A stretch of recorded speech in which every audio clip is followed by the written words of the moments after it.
감사합니다. 오늘 하나님께서 우리에게 주시는 말씀은 사도행전 5장 말씀입니다. 사도행전 5장 27절에서 32절까지 말씀 우리 함께 봉독하도록 하겠습니다. 사도행전 5장 27절에서 32절 말씀 우리 아이월신 60면에 있습니다. 사도행전 5장 27절에서 32절 우리 함께 봉독하겠습니다. 이것은 하나님의 말씀입니다. 그들을 끌어다가 공회 앞에 세우니 대제사장이 물어 이르되 우리가 이 이름으로 사람을 가르치지 말라고 엄금하였으되 너희가 너희 가르침을 예루살렘에 가득하게 하니 이 사람의 피를 우리에게로 돌리고자 함이로다. 베드로와 사도들이 대답하여 이르되 사람보다 하나님께 순종하는 것이 마땅하니라. 너희가 나무에 달아 죽인 예수를 우리 조상의 하나님이 살리시고 이스라엘에게 회개함과 제사함을 주시려고 그를 오른손으로 높이사 임금과 구주로 삼으셨느니라. 우리는 이 일의 증인이요 하나님이 자기에게 순종하는 사람들에게 주신 성령도 그러하니라 하더라. 아멘. 초대교회에서는 그동안 일어나지 않았던 일들이 참 많이 일어났습니다. 이는 기적이라는 이름으로 불리고는 있지만 사실 기적이라기보다는 참된 회복이라고 볼 수 있습니다. 원래 이랬어야 했는데, 원래 이런 모습이었어야 했는데 그동안 이루어지지 않았던 것이 이제서야 예수님께서 오시고 또 성령님께서 임하시고 난 이후에 이제서야 이루어지기 시작한 것입니다. 우선 사람들은 다른 사람들의 필요를 따라 사유재산을 공유하는 일이 일어났습니다. 인류 역사상 처음으로 내 필요가 아니라 다른 사람의 필요를 챙기는 그런 역사가 나타나는 것입니다. 이후로도 제대로 이런 일은 일어난 적이 없습니다. 그래서 저는 사도행전에 일어난 기적 중에 가장 큰 기적이 이런 일 아닌가, 이 일 아닌가 싶습니다. 다음으로 하나님의 뜻과 사람의 마음이 하나 되는 역사가 일어났습니다. 초대교회는 위협으로 인해 기도하기 시작했습니다. 그러나 그 기도는 위협을 제거해 주십시오, 이 위협이 더 이상 일어나지 않게 해 주십시오, 우리가 좀 편하게 살게 해 주십시오 하는 그런 기도가 아니었습니다. 위협이 있지만 하나님 말씀 전하게 해 주십시오, 하나님 내게 소명으로 주신 그 사역 내가 감당하게 해 주십시오 하는 기도였습니다. 예수 이름 말하지 못하게 하는 위협 있지만 예수 이름으로 치유와 역사가 계속해서 일어나게 해 주십시오. 그렇게 초대교회의 믿음의 선배들은 기도했습니다. 하나님은 이 기도에 응답하셨습니다. 계속해서 예수님의 이름으로 치유되는 역사들이 일어났고 사람들은 베드로의 그림자라도 덮이기를 바라는 마음으로 환우들을 이끌고 와서 베드로가 지나갈 만한 길에 눕혀두곤 했습니다.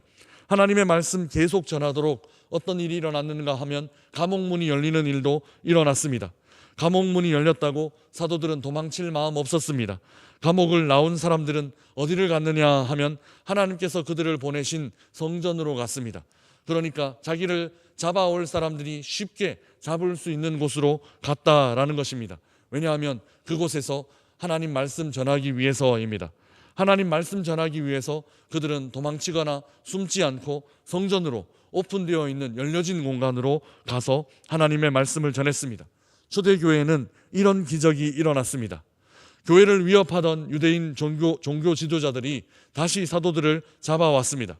사도들은 다시 공회 앞에서 재판을 받게 되었습니다. 우리 27절, 28절 말씀 우리 함께 읽어보겠습니다. 같이 읽겠습니다. 그들을 끌어다가 공회 앞에 세우니 대제사장이 물어 이르되 우리가 이 이름을 사람을 가르치지 말라고 엄금하였으되 너희가 너희 가르침을 예루살렘에 가득하게 하니 이 사람의 피를 우리에게로 돌리고자 함이로다. 아멘. 대제사장은 이전에 예수 이름 금지했던 명령을 다시 한번 상기시킵니다. 그리고 예수의 죽음에 대한 책임을 우리에게 돌리려고 하는 것이냐, 그래서 너희들 혹 폭동이라도 일으키려고 하는 것이냐, 이렇게 질문하며 신문을 진행합니다. 예수를 죽인 일에 대하여 어느 정도 책임감을 갖고 있는 모습 아닌가 싶지만 이들이 어느 정도 뼈저리게 그 책임감을 느끼고 있는지는 다 알 수는 없습니다. 그러나 당당하게 대하는 사도들의 태도에 비해 이미 공회는 조금 뭔가 힘이 빠진 듯한, 조금 뭔가 누그러진 듯한 그런 느낌을 받습니다.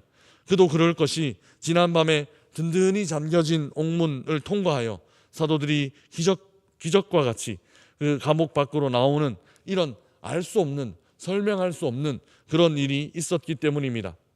이 신문에 대해 사도들이 대답합니다. 우선 이렇게 행동하는 가장 큰 원칙을 이렇게 설명하고 있습니다. 29절 말씀 우리 함께 읽어보겠습니다. 29절입니다. 베드로와 사도들이 대답하여 이르되 사람보다 하나님께 순종하는 것이 마땅하니라. 아멘. 이렇게 살아가시기를 주님의 이름으로 축복합니다. 참 아름다운 고백 아닌가 싶습니다. 사람보다 하나님께, 사람보다 하나님께. 사실 사도행전의 정반부는 이 고백으로 점철되어 있습니다. 사람보다 하나님께. 사람의 말을 따르는 게 좋으냐, 옳으냐, 하나님의 말 따르는 것이 옳으냐, 이 선택의 상황이 사도행전 전반부의 핵심 주제입니다. 베드로와 사도들은 공회의 위협에도 불구하고 분명한 원칙을 말합니다. 사람에게 순종하는 것보다 하나님께 순종하는 것이 옳지 않냐라고 그렇게 반문하고 있는 것입니다. 사람의 명령과 하나님의 명령이 때로 대립될 때가 있습니다. 사도들과 초대교회처럼 극단적인 경우는 아니다 하더라도 우리도 삶을 살아가다 보면 말씀에 기록된 대로 살아야 할지, 이 세상 사람들이 살아가는 방식으로 그렇게 살아야 할지 고민이 될 때가 참 많이 있습니다. 이전 교회에서 초등학교 5학년을 담당할 때였습니다. 한국에 와서 사역을 시작한 첫 해였습니다. 그 교회는 매년 겨울 성경학교 둘째 날 프로그램이면서 동시에 겨울 성경학교 마지막, 그러니까 전체 마지막 프로그램이 서울랜드 가는 거였습니다. 그래서 동생이 있는 아이들은 언니가 서울랜드 이렇게 가는 것, 그리고 교회에서 1박을 하는 것, 이걸 굉장히 기다리고 또 부러워한다 들었습니다. 겨울 수련회 서울랜드 가는 일이 고정이었기 때문입니다. 무사히 이제 둘째 날 시간까지 다 마치고 차 막히는 시간을 피해서 교회에 도착했습니다. 오후 5시 정도 되지 않았나 싶습니다. 아이들 이제 점검하고 마지막 닫는 예배 간단하게 드리고 나니까 6시 정도 되었습니다. 한 아이가 이제 집으로 돌아가면서 엄마에게 전화를 걸었습니다. 저는 그 모습이 참 상당히 충격이었습니다. 교회에서 1박을 했으니 짐도 꽤 있는 상태였고 또 1박을 했다고 하지만 잠을 잔 게 아니거든요. 아이들은 교회에서 자면서 그 밤새 떠들고 이야기하고 선생님이 자라 조용히 해라 해도 거의 새벽 예배 직전까지 떠들다가 잠시 한 30분 뭐 1시간 잘까 싶은 그런 아이들 상황이었습니다. 게다가 하루 종일 서울랜드에서 뛰어놀았으니 아이들이 굉장히 피곤한 상태였을 것입니다. 그 아이가 엄마랑 전화하면서 엄마 학원 안 가면 안 돼? 그렇게 얘기하는 거였습니다. 저는 당연히 아이가 학원 빠져도 되는 줄 알았습니다. 수련회 한다고 힘들었지, 어제 교회에서 자느라 피곤했지, 그래 오늘 집에 와서 씻고 좀 쉬어, 이렇게 얘기할 줄 알았습니다. 그런데 그 어머니는 단호했습니다. 전화기 너머로 들려오는데 야단치는 소리 한번, 큰 소리 한번 나고 가, 한마디 가, 잔말 말고 가, 이런 말이 전화기 너머로 얼핏 이렇게 들렸습니다. 아이는 그 캐리어를 끌고 또 성경학교 때 받은 그 선물들 겨드랑이에 끼고 전화 받으면서 교회를 떠나 곧장 학원으로 향해 갔습니다. 그 모습이 얼마나 좀 애처롭든지 제가 부모님께 전화해가지고 얘 하루만 좀 쉬게 해주시면 안 되냐고 그렇게 말하고 싶을 정도였습니다. 저는 당시 이 일에 굉장히 좀 충격을 받았습니다. 한국이라는 데가 이런 데구나. 중학생도 아니고 이제 초등학교 5학년인데, 초등학교 5학년 그래봤자 아직 학교에서는 5학년이 아니거든요. 겨울방학, 그 봄방학 때였으니까 이런 아이가 이렇게 살고 있구나 하는 생각을 했었습니다. 이런 현상은 고등부를 담당할 때 더 심해졌습니다. 당시 코로나가 끝나가던 때쯤이었습니다. 대면 예배가 가능했지만 인원 몇 퍼센트 이렇게 제한하던 때였고, 그래도 한 40명 50명 정도가 예배할 수 있게 되었습니다. 3월 말이 되자 중간고사를 준비한다고 아이들이 사라지기 시작했습니다. 교사가 30명 정도 되는데 아이들 출석이 한 30명도 채 안 되는 이런 상황, 그러니까 1대1로 아이들을 맡아도 선생님들이 남는 그런 상황이 되었습니다. 저는 엄청 당황했는데 이거 내가 사역 너무 잘못하는 거 아닌가 엄청 당황했는데, 더 재미있는 것은 선생님들은 당연하게 받아들이시는 거예요.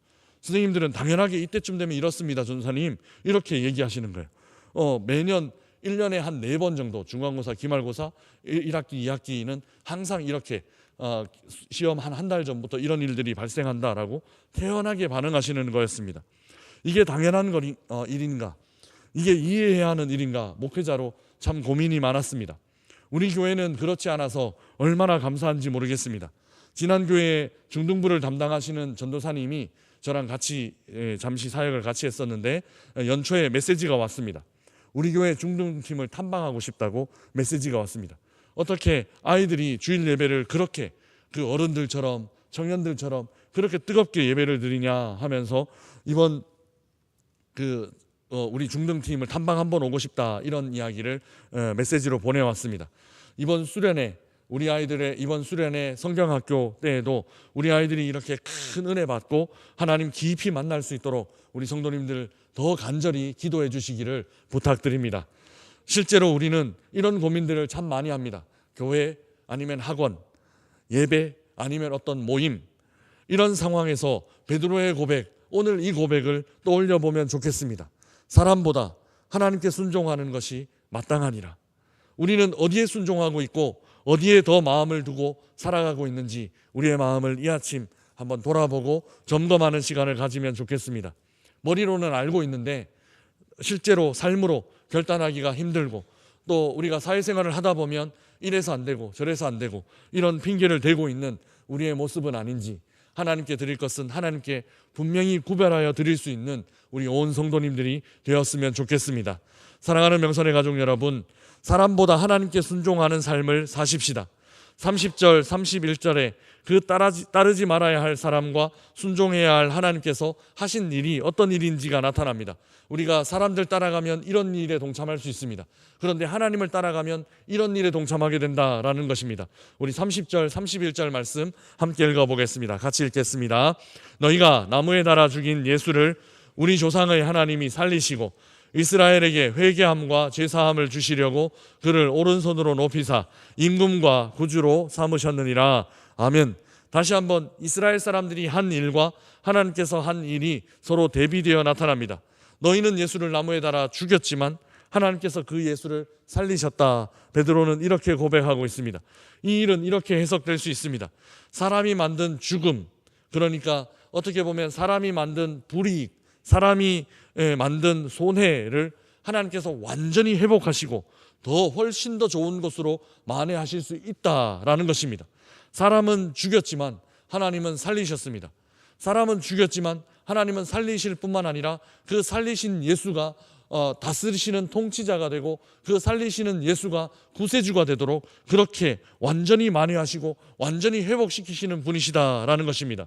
그래서 우리가 죽더라도 혹 우리가 손해와 불이익을 당하더라도 하나님께서 살리시고 하나님께서 그 모든 것들을 채워주시고 흘러넘치게 하실 것이다 라는 것을 믿습니다. 그 믿음 갖고 살아갑니다. 사랑하는 여러분, 설사 그렇지 않더라도 불이익이나 손해가 만회되지 않더라도 달라지는 것은 없습니다. 우리의 믿음 바꾸지 않습니다. 우리는 하나님을 믿고 하나님께 순종하는 삶, 오로지 그런 삶을 살아갈 것입니다. 오늘 하루 사람이 아니라 하나님께 순종하는 삶을 사십시다.